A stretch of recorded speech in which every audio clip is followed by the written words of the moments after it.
prior to coming on and being a coach, I had my own business for 5 years, so my own small business. So I really understood the operation of it and what happened, in running it, focusing on working, on your business instead of in your business. So I had that kind of background.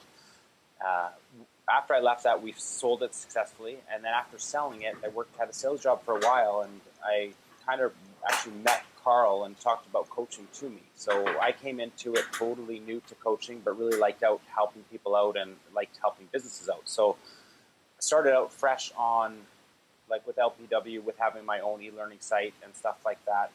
No experience at all in regards to the coaching. So I came in really, really fresh, didn't understand, lead generation, all that stuff. Didn't know how, I knew how to do it in my previous business, but it was different with coaching, a different animal altogether.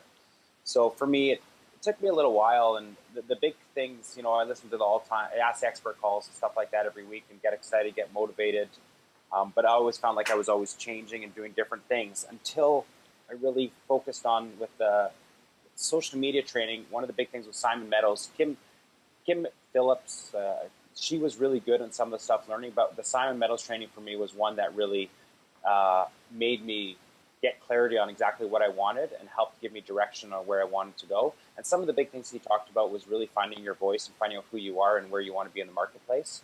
And just the starting that had nothing to do with social media, but it was at the start. And instead of jumping into everything right away, it got me to think about really what I wanted. And from that, I picked out my niche, which was mortgage brokers.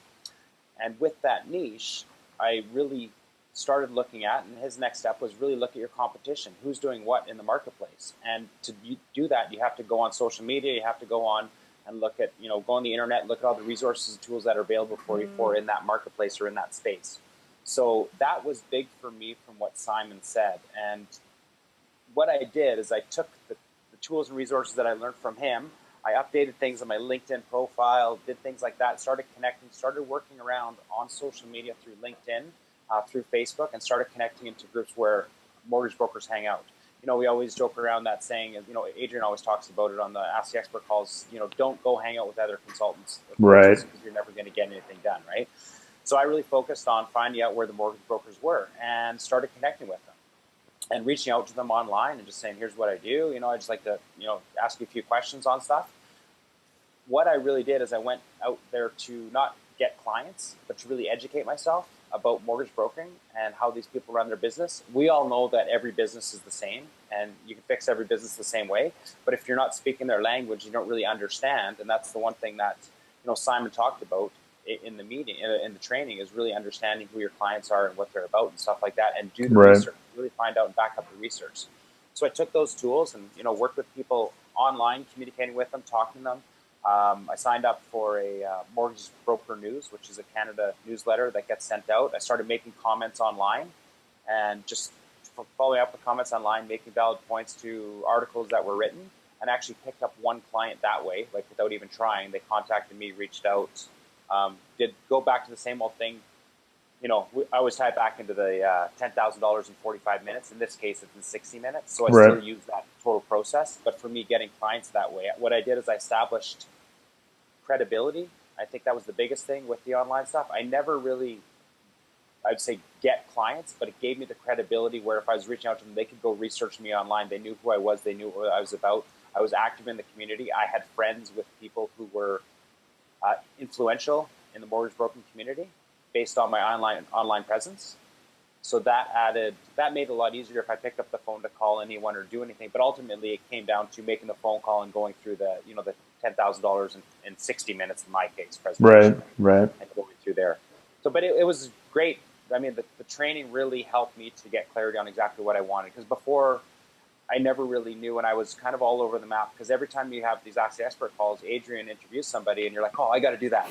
Like, I got to do that. It's awesome. And then I started really focusing on exactly what I wanted and how I wanted to do it. And now when I listen to the Ask the Expert calls, instead of like taking I pick up little tips and resources, but I don't try and change my strategy at all. But what it does, it helps to get me in a good positive state for when I'm talking to my clients or calling my clients, because I know what we're doing works and I know people are having success doing it. So, I mean, that's, for me, the social media training helped me to get to the point where it is. The other thing that I utilize a lot is, for me specifically for mortgage brokers, there's a website, it's called ilovemortgagebroking.com. And this one guy is named Scott Peckford. He's interviewed, I think he's at 95 interviews of the best mortgage brokers in all of Canada. So he interviews them about their business, what they do, what are the success things they do. I've listened to, right now I'm at 85 of them. So for me, that's like, it's all online, all do stuff. I've reached out to, I think, 20 of the brokers and called them and said, I'm a business coach. And I just want to ask you specifically about what you're doing in the interview. And as a result, because of utilizing the internet and reaching out to them based on what, the internet has, because, there's so much knowledge and research on there that you can take and utilize in your business. I call these people up, get communication with them, develop a friendship with them. So if somebody asks about, oh, do you know that Craig Better guy? Oh yeah, he's a really good guy. I haven't tried to sell them anything, but I just sat there and asked them questions about their business. Right. You build that rapport. Exactly, building a rapport. So now what's happened to me, I'm very fortunate. I followed what Carl preaches and what Adrian preaches, is find a good, strong joint venture partner. So because of that, because of my credibility, because of getting introductions, and they see me, so they know who I am. So I got that rapport, I got the confidence. I've got one mortgage broker who owns basically a big office. He's got over 95 mortgage brokers. He's basically asked me to come in and be the coach for their people. So right now I've got 8 clients with them right now with that office. And they asked me last week, they asked me how many more I could take on. I said I could probably take on 8 to 10 more. That'll involve me getting rid of some of my other clients that aren't mortgage brokers, but that's fine, because then I focus totally on my niche, and every day I'm working with them. So it's really, and his goal is to grow to 200 brokers by the end of 2018. So the opportunity for me for clients, and it all started with starting stuff online and really establishing that credibility and establishing and again, not hanging out with coaches, hanging out with mortgage brokers. Right. Yeah. That's huge. And when it comes to just overall, like you talked about earlier, too often we get into that situation where, we're hanging out with everybody that's like us, and we're talking to people that are like us, and, oh, let's talk to coaches. And, that, while that has some benefit, ultimately it's not who you need to be in front of. Right. It's the same thing as like going on the Ask the Expert call every week. Like that's great information, but ultimately you're not finding clients by going to the Ask the Expert call. You have to put yourself in front of it. And that's the one thing that I like about the training Simon did, is it wasn't just like with a lot of training that goes into social media and stuff like that. It's more of just a step process of, do this, then do that, then do this, without that whole aspect of it of who does this message need to be in front of, right? And so that's one thing that I think is huge about his training, is because it is a focus on, not only what the message is and how you get it there, like the steps to get it there on the social media sites, but also who it's in front of and how you manage that part of it too. Yeah, I agree 100%. I mean, the one thing, like what he did is what I ultimately do with a lot of my clients. Basically break it down, find out what you want, you get clarity on what you want, and then you break it down. I mean, he broke it down to how many, if you want this many clients, how much work do you have to do? We talk about 5 profit formula all the time, right? Right. And you really broke it down. But again, you don't want to be wasting your time. You want to make sure you're getting those leads to conversions, so you got to be in front of the right people. Right. And really have that message out there in front of the right people. And that's what I found is great. It's, the stuff that we're trying to do is no different than what we're trying to help our clients do. Exactly. But for somehow, it's crazy. How do we talk to our clients about getting lead generation? Well, we got to look at the same thing for ourselves and create the same things, and tools, and do it specifically for us and be in that market. We all tell our clients to find a niche, and why are we running around chasing after every business we can, right? Right. Exactly. It makes our life a lot easier being focused, right? Yep. 100%. Yeah. So I mean, I'm extremely happy with everything, and the tools and resources. That one client specifically for 2016, we're sitting down and doing not strategic planning, but goal setting for 2016 for their mortgage brokers.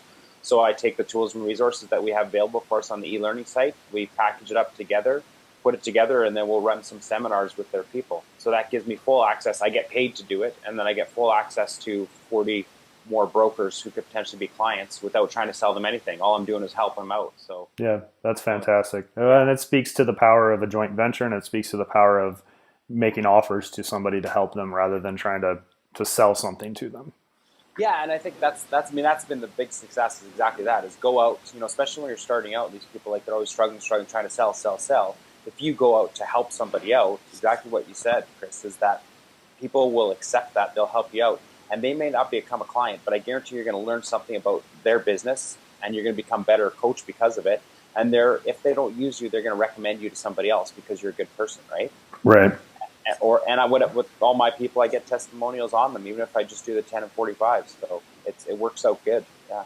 Yeah. And then just establishing that, it's not worth it to get, one deal for $12,000 and seem like a scumbag salesman, right? Exactly. I agree. Long-term vision. It's a lot better to, keep people like the one thing too, Simon, that really stick with me is, I think his average retention rate is 48 months or something ridiculous like that, That's so amazing. Yeah, it's crazy. And, that's my goal is to keep my clients for 3-4 years because then I'm not chasing after getting new leads and stuff like that. I'm just keep adding and adding and adding, right? Yeah, jump off the hamster wheel of generating leads, convert them, have them drop off, then have to go back through the whole process all over again. It gets a little tedious after a while. So yeah. Yeah, and then the goal would be, obviously do it, generating leads, but bring other people on as see fit, right? Bring other coaches on and support it and stuff like that. So, yeah, for sure. Yeah. So, I'm extremely happy with the training. I'd highly recommend it to anybody. It really helps you get clarity in what you're trying to do and really gets you to focus on, what's important and how to be successful doing it.